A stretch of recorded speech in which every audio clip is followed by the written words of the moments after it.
Hello again, my friends, all over the world. As I keep saying this thing all over the world because we have people who are in contact with us from all over the world, and it makes me very very happy. This also means that also a lot of Africans have gone to so many diverse countries around the world, and they're happy there. They have made their lives in different countries because they are very competent people. And I just want to say congratulations if you've had the courage to move away from your country and make your life in another country. It requires a certain amount of courage because you don't know what you're going to face when you arrive. You are new in a new country. Maybe you don't even speak the language very well. But if you succeed, that means you're a very courageous person, and congratulations to all those people who moved out of their countries to make their lives in other countries by showing by showing the citizens of the new country that people are capable. People come in from other countries because they want a better life for themselves and for their families, and so they are willing to work extra hard. They're willing to do two jobs sometimes to survive, but they manage and they make their lives so that their children will have better lives. The next generation are going to have better lives. Now, coming back to our topic today, it's again I'm going to talk about priests and churches and all these things, all these religious things that go on around us. So my point is that you have to be very vigilant and very careful about these things because all these religious institutions today, the priests, what have you, the archbishops, the whole thing is just one big structure to collect money. And this is a fact. This is a fact of life. And sometimes you see the problem with religion is that you are convinced from a very young age that this is the system. If you are intelligent enough to analyze this, these are institutions who believe in mind control. They want to control you. They want to control everything about you, where your money goes, how much you need to contribute each month to them so that they have better lives.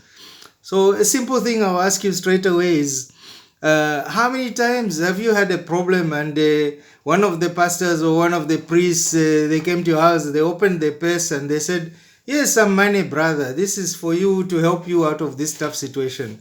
I'm sure we're not going to have many people saying, yes, pastor or a priest did that for me. Eh?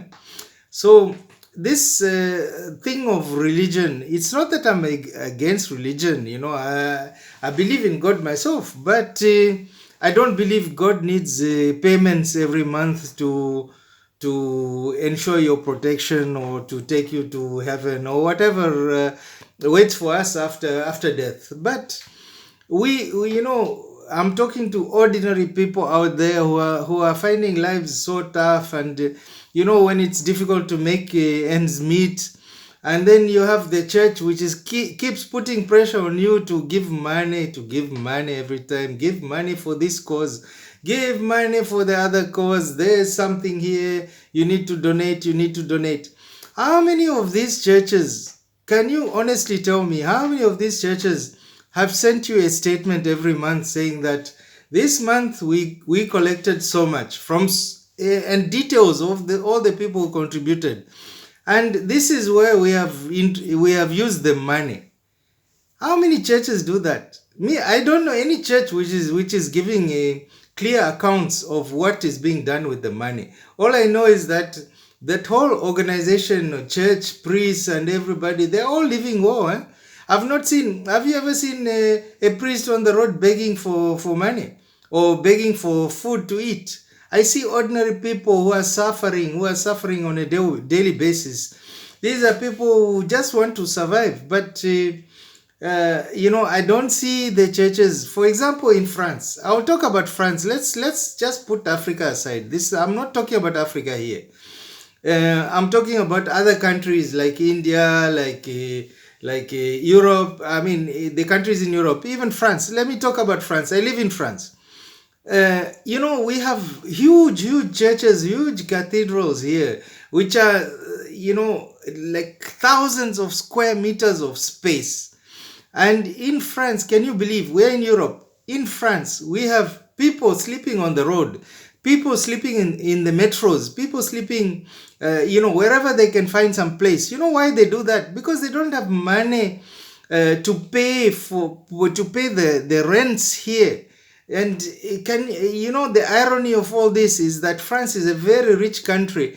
Each time I see these people on the streets, I'm like, it touches me, because I'm like, this is a rich country. So why can't the politicians here in France, for example, just make a decision that we will just get some space, even if it means, building. We have got the money to build space, to build accommodation for all these people. So why can't we do that? Why is there not political will in a country like France to house all those homeless people? If I tell you, the advantage in Africa or India and these places is that you have family around you. But in Europe, the family doesn't, the family, people are very selfish. So nobody helps the other guy who's sleeping on the road, and nobody says, come home to my place and I'll give you a room. You stay in that room until your life becomes better, or you find something worthwhile to do. And employment is difficult in Europe. People think Europe is just a place which is everything is very easy. How wrong can you be, guys? How wrong can you be? So even these migrants coming across from Africa and all that, they take huge risks coming across the oceans, taking huge risks. And so many of them lose their lives only to be so disillusioned when they reach here.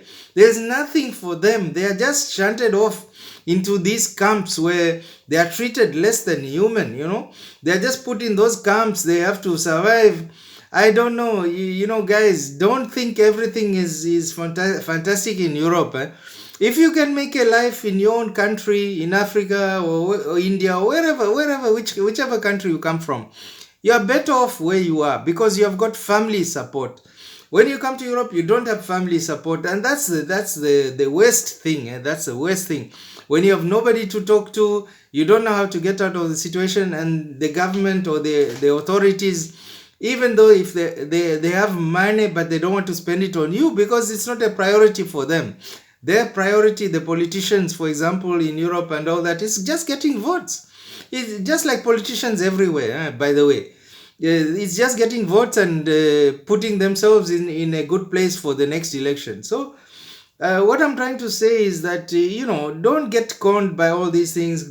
Just the reality of life, it's very important to understand what life is all about. So I'll be putting out a few videos like this from time to time when I don't plan these videos. Once in a while, I just feel I need to speak to my friends out there and just make them aware of certain things, like these churches and all these priests and all these false prophets, who try to just fleece you of your money.